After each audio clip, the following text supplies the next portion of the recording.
These 4 LinkedIn message types have booked my clients hundreds of meetings this year alone, and today I'm going to be giving them all to you for free. For the last 3 years, I've been writing cold outreach copy for B2B companies that have generated millions in closed-won revenue, and these are the messages that continuously deliver results no matter what audience I'm reaching out to. So in this video, I'm going to give you those 4 best performing templates. You can copy and paste them, and you're going to start booking calls immediately. Let's dive in. So before we go into the actual message templates, I need to talk a little bit about the origin of message market fit, or at least where it came from for me, right? And so during 2020, I was working inside of a startup and I was reading this series of essays by Brian Balfour, right? And so he's ex-product marketing manager and a bunch of other stuff at HubSpot, right? He wrote a bunch of really great essays. This one is sort of the 4 quadrants of market fit. But the general idea about all of this stuff, because I was learning about startups, was basically product market fit, right? Product market fit is like what they buy, knowing what their pain is, what you do, what you charge for it. And technically, will they stick around after, right? Do you retain them well, right? Given this price. So that's like product market fit, right? Now, our company, this didn't apply to us. Why, you might ask? We had no product, right? So thus message market fit, right? And so message market fit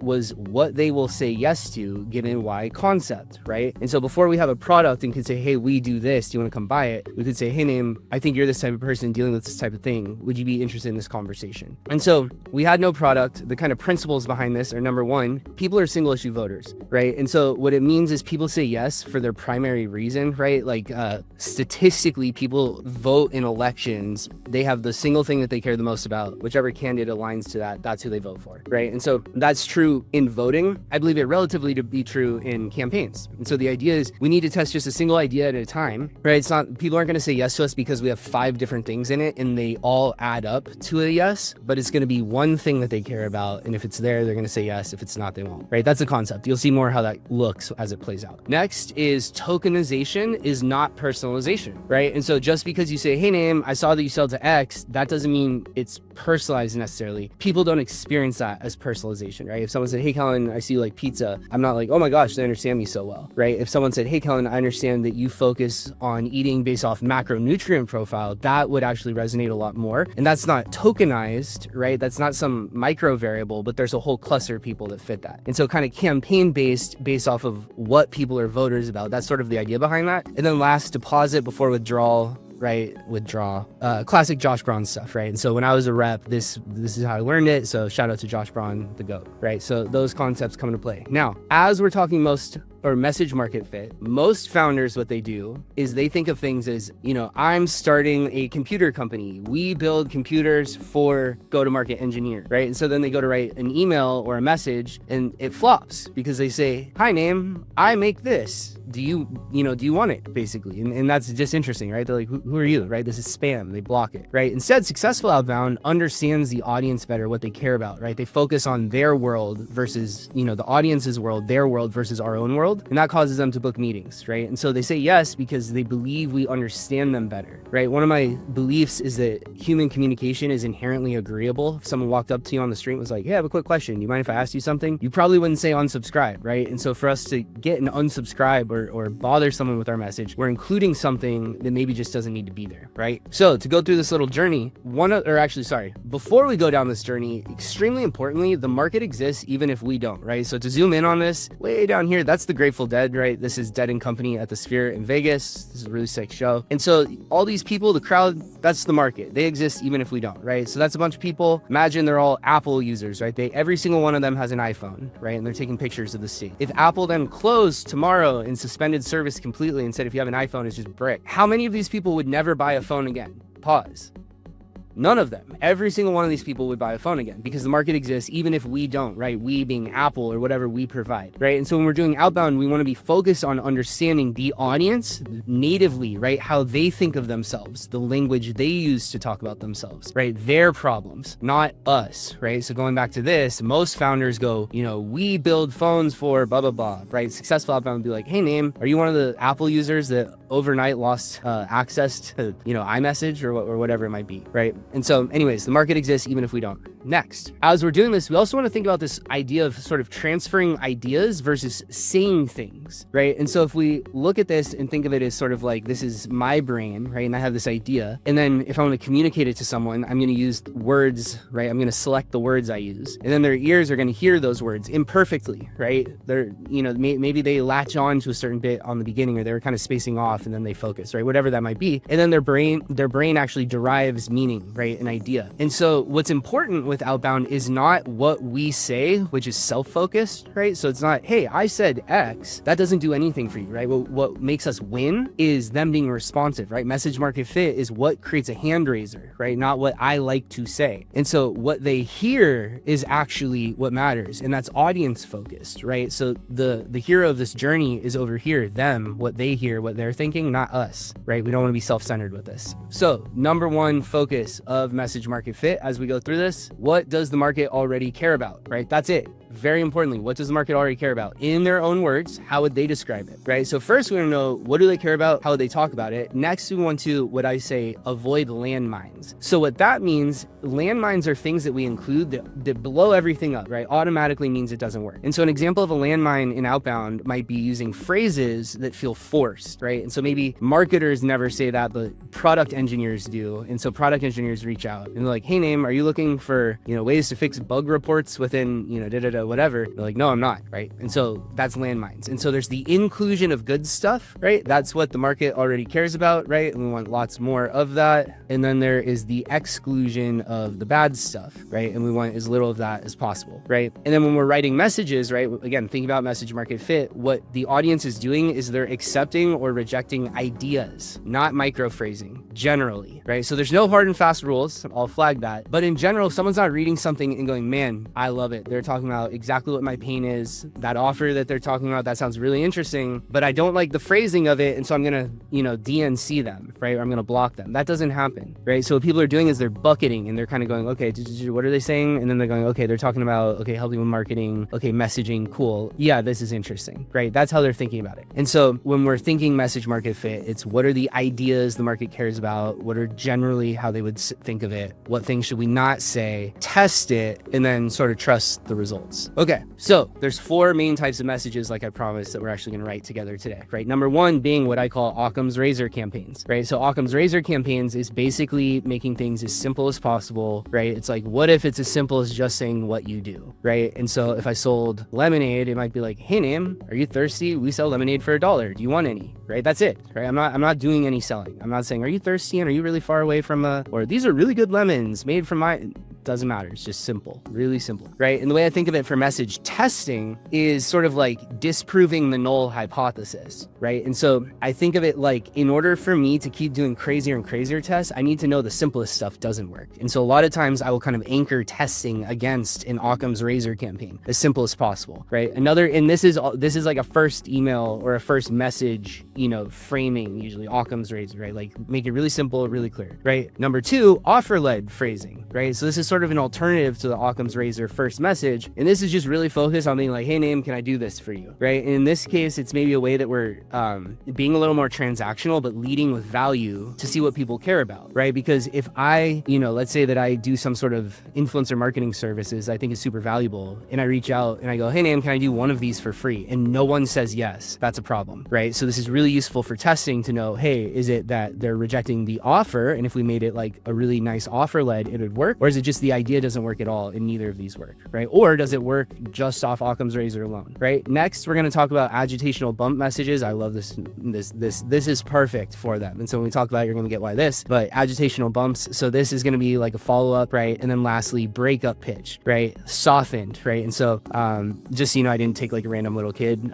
This was on YouTube. I added the censorship, but the idea is I just look up a little kid shilling something or something like that, right? And so breakup pitch and how to kind of like soften at the end while still going like, hey, I actually still want to push some stuff on you, right? And so these are the 4 messages that today we're going to be going over. Number 1, Occam's razor campaigns, right? So Occam's razor campaigns are going to be clear and simple. Like I said, they're going to pass the spouse barbecue test, right? So the way I think of this is like, if my wife brought me to a barbecue on a random Sunday and she introduces me to her friend and her friend's husband, and she's like, hey, this is Bobby and Susan, Susan, Bobby, this is Kellen, right? We're going to go, oh, hi, great to meet you. And what's Bobby going to say? He's going to go, so what do you do? Right? right? And when a dude asks you that, right, when someone asks you like, what do? What is the first thing you're gonna say? You're gonna complain. That's how, we're wired to survive, not thrive. We're attuned to pain, not pleasure. And so we're gonna complain and we're gonna bitch about work basically. And so what we're gonna do is we're gonna say something like, oh, I do lead generation and it's so tough because you have to make all these lists and write all this copy and you never know what's gonna work, what's gonna break, something like that. And then, like I said earlier, disprove the null hypothesis. So the way I think about this is I'm gonna make it simple, right? I want it to be kind of like, how would I say this to someone who doesn't work in the same industry? Like they kind of don't really care, maybe they're drinking a little on a weekend and I'm explaining it, right? And so there's two ways that this fits, right? Number one is a blank connection, and then when they accept it, boom, send the message, or this is part of the connection request. But an example might be like, name, right? Like Ebru, are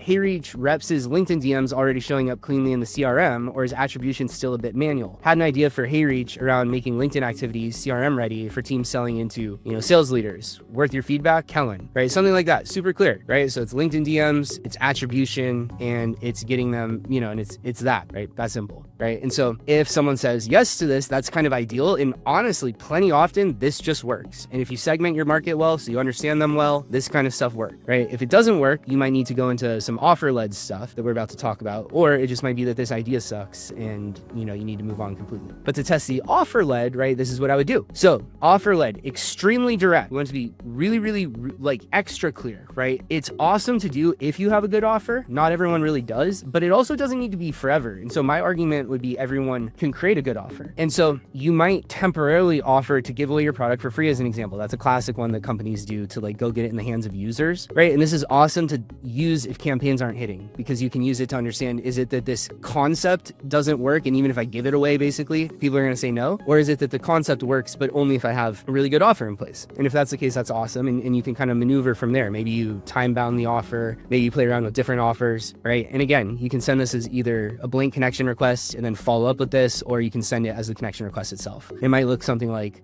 Kellen wanted to see if the deal lab would want a quick analysis of whether LinkedIn replies are making it into your CRM. Asking because HeyReach helps teams track rep DMs, replies, and book calls, so sales and RevOps can see what LinkedIn is actually sourcing, right? Really simple. I need to actually add the signature there, but whatever, you get it. So both of these are like an appropriate first message, right? And you can sort of adopt these in emails or LinkedIn, right? Again, it's not the micro phrasing, it's the general concept. Message number 3, agitational bump. So this needs to have no context. It should create sort of like a knee-jerk reaction, just like this. Like you shine a light on someone's eyes in the middle of the night and wake them up. And it forces them to reread message 1, right? And so what we're basically doing, this is sort of like a play off the classic thoughts bump that Justin Michael sort of popularized, right? And the way I think of it is I want to have this bump message that when someone reads it alone, they're like, what the hell? What is this person asking about? And they scroll up and they read the first message. If the first message did a really good job of explaining the full story, then, it increases the likelihood of getting a response to message number 1 more so than it adds a bunch. I'm not trying to complicate it. I'm trying to give additional legs, right? So I gave 3 versions here, but it might just be something like, so if I'd sent that one before, like, hey, blah, blah, blah analysis, here I might just bump it with, if we compared,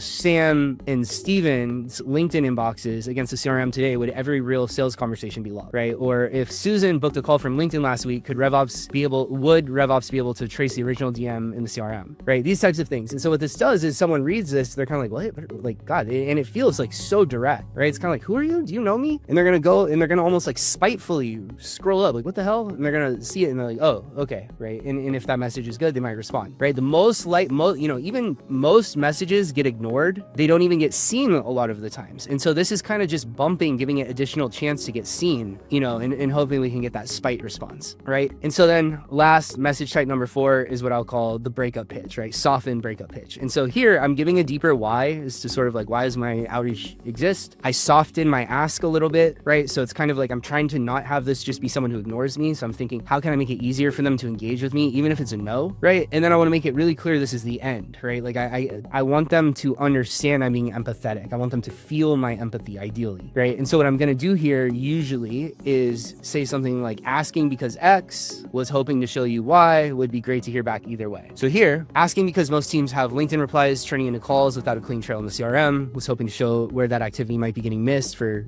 company name, but happy to leave it here if it is not relevant. Would be great to hear either way. And this pulls out a lot of soft objections and things like that, right? So, you might get things like, hey, we just hired a new RevOps leader. Now's not a good time. Could you reach out in a month? And that's money because you're going to book that almost every single time, right? In the future, right? Similarly, you might get like, no, thank you. We don't really use LinkedIn. And now you know, hey, I don't need to follow up and they're not rejecting my message. This is just like a bad fit for the company and I can disqual them off my list. And so the idea of this is to sincerely lead with a lot of empathy and try to kind of go like, this is what I saw, why I asked you this. This is what I was going to ask you if this was relevant. And then trying to get them to, you know, say, again, like would be great to hear back either way. I think does a lot here. I've used this for 3 years now. We get a lot of like kind of soft, nice, no thank yous on this. And I think it's very useful in your kind of campaign strategy for understanding and diagnosing what's broken, right? So been on a journey together. We've looked at a lot. To sum this all up, what makes campaigns work and what doesn't, right? So what makes campaigns work is what is the target market, meaning what are the companies, right? Those set of companies. You might sell something for like paid ad tracking. And if it's an enterprise sales company that doesn't do paid ads, it does nothing. And so you don't need to know, hey, we sell a series, you know, A through C startups of XYZ headcount, but you might need to know much more complicated operational,